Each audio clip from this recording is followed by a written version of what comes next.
first part of the discussion, they are talking about the course VJ will study. First, you have some time to look at questions 1 to 7.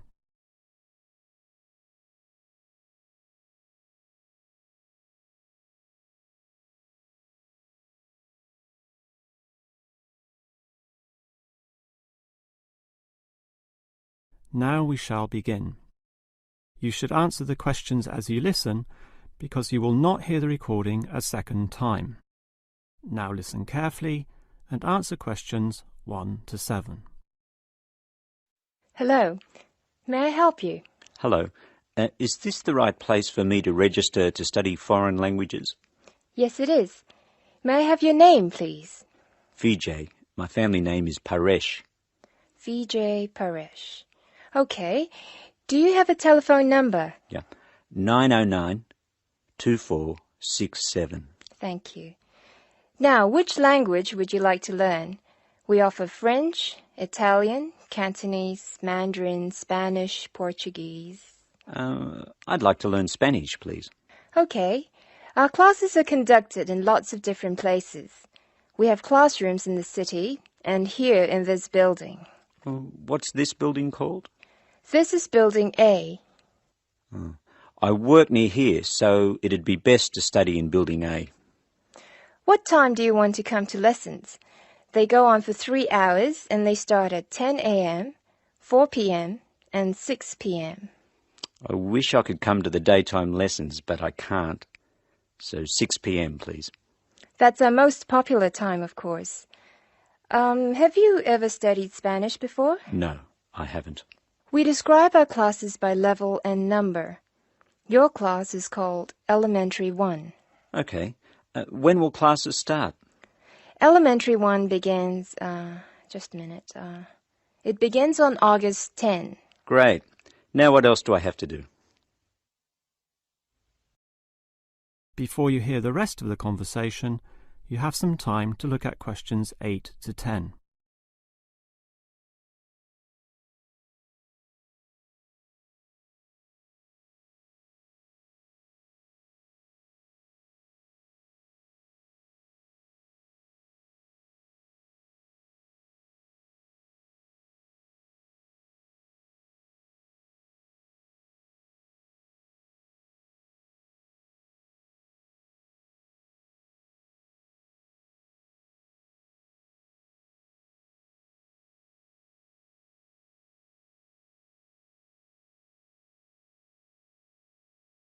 Now listen and answer questions 8 to 10.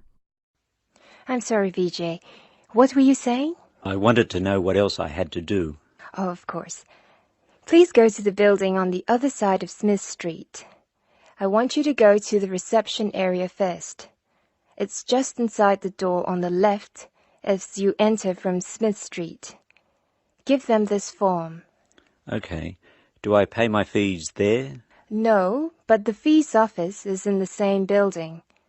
Go past the escalators and you'll see a games shop. It's in the corner. The fees office is between the games shop and the toilets. Thanks. Where can I buy books? The bookshop is opposite the lifts. It's right next to the entrance from Robert Street. Your offices are spread out. Not as badly as they used to be. By the way, we offer very competitive overseas travel rates to our students. Oh, I'd like to look into that. Of course. The travel agency is at the Smith Street end of the building, in the corner next to the insurance office. Thank you very much. Bye.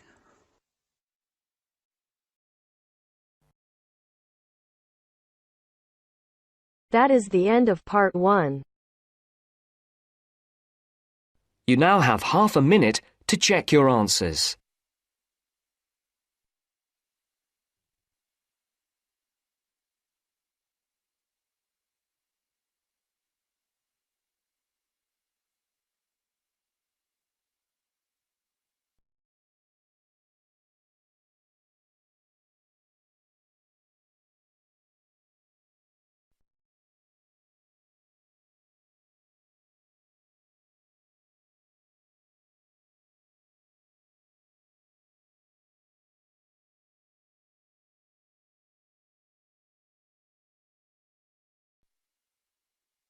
Now turns to Part 2. Part 2. You will hear a conversation between an IELTS candidate and an IELTS administrator. First, you have some time to look at questions 11 to 15.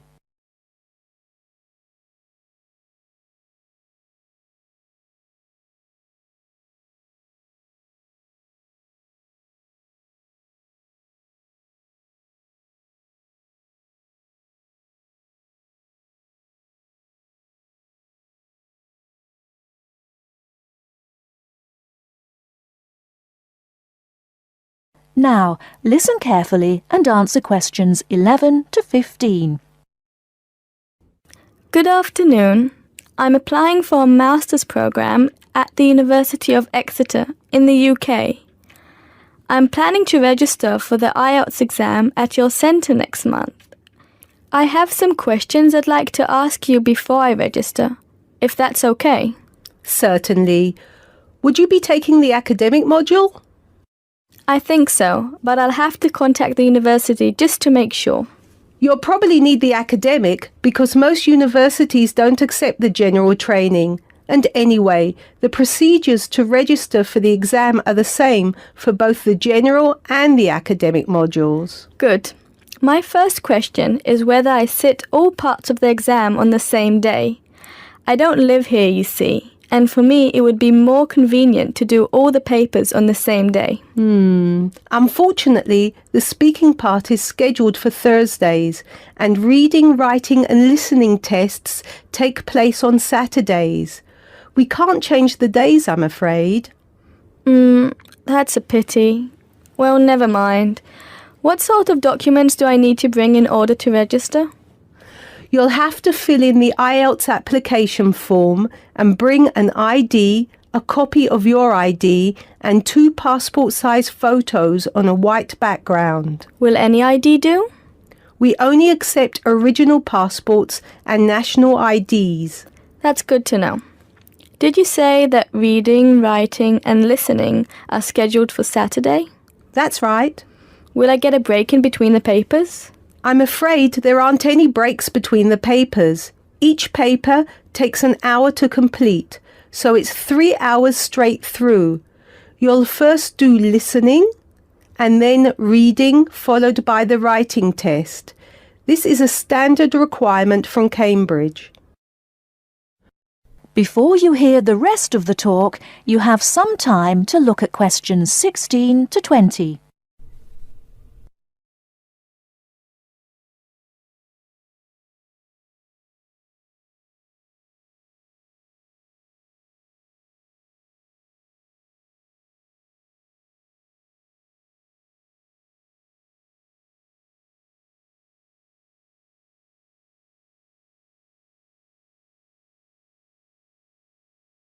Now listen and answer questions 16 to 20.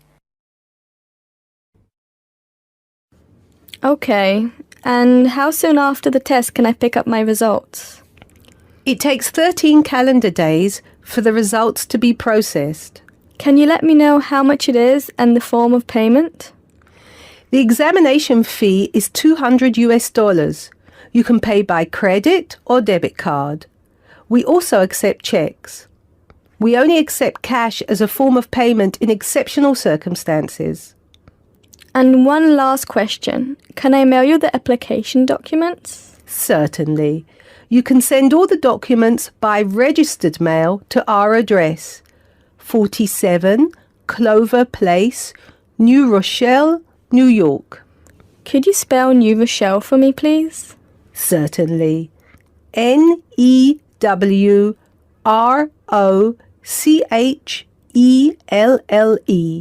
Could I have the zip code as well?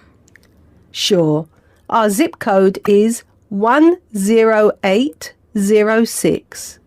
Thanks. You can also email us at inquiry@examsmail.com or phone us at 325-9082. I think that's all. Thank you very much for all the information. Bye. You're welcome. Goodbye. That is the end of part 2. You now have half a minute to check your answers.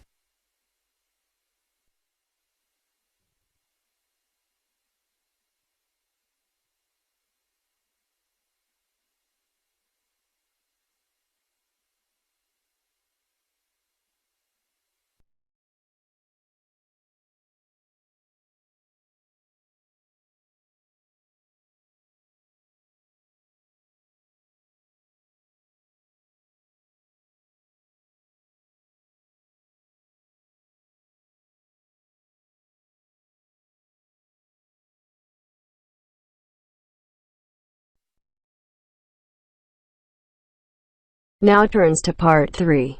Part 3.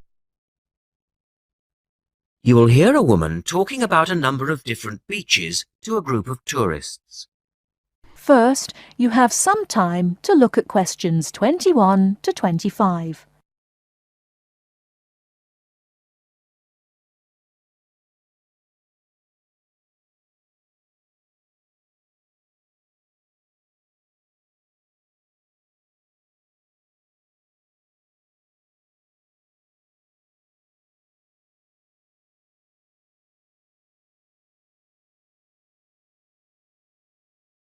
Now listen carefully and answer questions 21 to 25. Right, let's move on to the beaches here, which are absolutely beautiful. You do have over 100 to choose from. They're mostly sandy beaches and they vary from the largest, which is 2.5 kilometres long, to tiny sandy coves. But there are a few that I'd really recommend you to visit. So, looking at this pamphlet, first of all, there's Bandella Beach. This beach is 1 kilometre away from the old fishing village of Bandella, which is a beautiful spot. If you park in the car park behind it, there's a small path which leads down to the bay. It's very pretty because the whole beach is backed by pine trees, so it's very sheltered. The beach itself is very clean and the water is shallow and safe. That, together with the soft sand, make it an ideal beach for children and non-swimmers. A little further round the coast, again to the east, in the eastern corner of the island, is the spectacular Da Polata Beach, which is basically a long inlet. The land around this beach is marshland. It's all marsh, and there's a stream which winds through it, and the stream goes into the sea. And the beach has lovely pale gold sand. Access to this beach is quite tricky, and not for the less energetic. You have to go down a long flight of steps, 190 to be exact.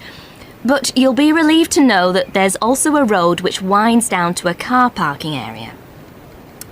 When you're level with the sea, there is a handful of shops and bars, and you can hire some beds and umbrellas. Continuing round the island, just past the tip of Calne, is the next beach I'd suggest you visit, and this is Sanget. Why? Because there isn't a beach longer than this on the island.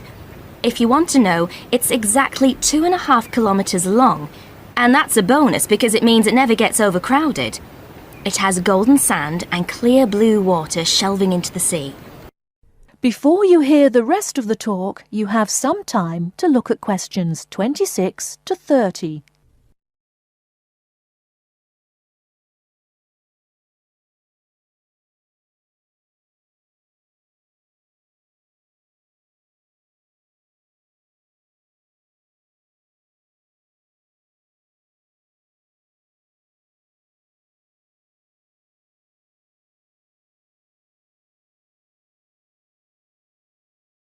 Now listen and answer questions 26 to 30. It has golden sand and clear blue water shelving into the sea. There are several beach restaurants to choose from, and water sports are available when the water is calm. But check first. This beach operates a flag system, as the sea can get rough and you should always swim between the flags. There's a large car park which gives you easy access to the eastern end of the beach, but the western end is much quieter and more wild, as it is harder to reach. Blanaka is another popular beach, just in the northwest corner of the island. It has incredibly white sand and sparkling water. There is ample car parking here and plenty of bars and restaurants. Blanaka has white cliffs all around it, and for those of you who'd like a little more to do than just lazing on the beach, there are caves here which you can explore in the cliffs, and you can also dive into the water from rock platforms along the side of the cove. Well, my final recommendation for today is Disador. Now, this beach isn't quite as easy to get to as the others I've talked about. It's quite a remote little beach, tucked away here next to Blanaka. You can reach Disador by a steep slope which goes over some sandbanks. The beach itself is small and pretty, with reddish-coloured sand and some stony areas on its eastern side. Despite being quite small, the bathing is good, and you can also go fishing here from the rocks at either side. It's a good idea to take some food and drink with you if you decide to go here, as there's only one little bar which isn't always open. So, that should give you plenty of ideas to choose from over the next 2 weeks. And if you have any further questions... That is the end of part 3. You now have half a minute to check your answers.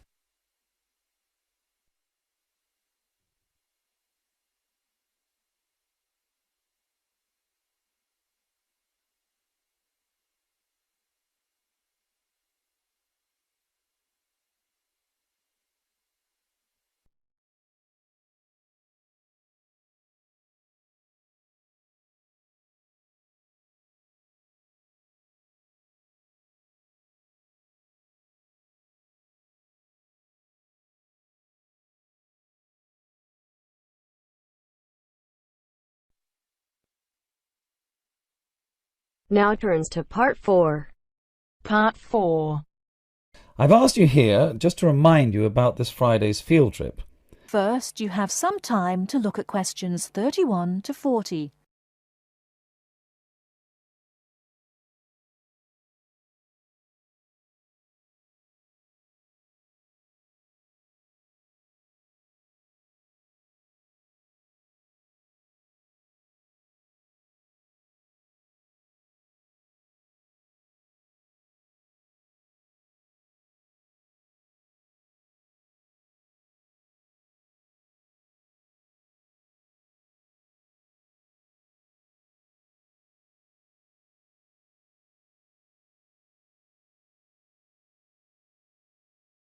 Now listen carefully and answer questions 31 to 40. OK, I'd like to keep this meeting as brief as possible, as I'm sure we all have things to do. I've asked you here just to remind you about this Friday's field trip. This is the first of many field trips you'll be going on, so there are a few rules I'd like to make clear now. Most importantly, I want you all to remember that simply because you are leaving the college does not mean that you are not studying. This is an essential part of your course and should be treated as such. There will be 2 assignments for you to complete whilst you are there, and some extension work you will be expected to do over the weekend, so I suggest you all pay attention on the day. Moving on, remember that we are going to a salt marsh and must dress appropriately. High-heeled shoes and t-shirts are not what I consider appropriate. You need good footwear, preferably boots, and you should bring a waterproof jacket as the weather is unpredictable. It would also be a good idea to bring a change of clothes. There is a chance you will get wet, and a 3-hour return journey in damp clothes is nobody's idea of fun. We will be on the marsh from about 10 o'clock to about 4, so you'll be given a light lunch. However, if you want to bring any snacks with you, then please feel free to do so, although we will be stopping for dinner on the way home. Now, this is the 4th time the college has been to Park Drive Saltmarsh, and so far we have never lost a student. However, remember that there are 28 people going, and if you are late, you will be keeping myself and your colleagues waiting, and at that time in the morning you will not find me very forgiving. Please try to arrive a few minutes before 7. If you're not here on the hour, you risk being left behind. For those of you who are being collected in the evening, you can expect to be back here between 8:30 and 9 p.m. But do warn whoever may be coming for you that the traffic is unpredictable and it may well be later. Before you go, I'll hand out your assignment papers and briefly explain what you have to do. Now, on the first page, all you are required to do is identify the flora and fauna on the page and find an example in the salt marsh. As I told you on Monday, you will need a camera for this. I recommend one of those disposable cameras rather than something more valuable, as the marsh can get very dirty. Now on page 2, you'll be looking more at the bird life on the marsh. You should be able to see what you have to do for this assignment, but there will be plenty of time on the way there to ask any other questions. Well, we'll stop there and I'll see you all on Friday morning. Oh, before you go, just a word of caution. The plants are there to be seen and photographed only. Remember that this is a protected site and we will have to get permission for this trip. If there are any problems, we may not be allowed to go again, and you will be spoiling the opportunity for other students. Okay, if you have any questions, come and see me later today or tomorrow. That is the end of part 4. You now have half a minute to check your answers.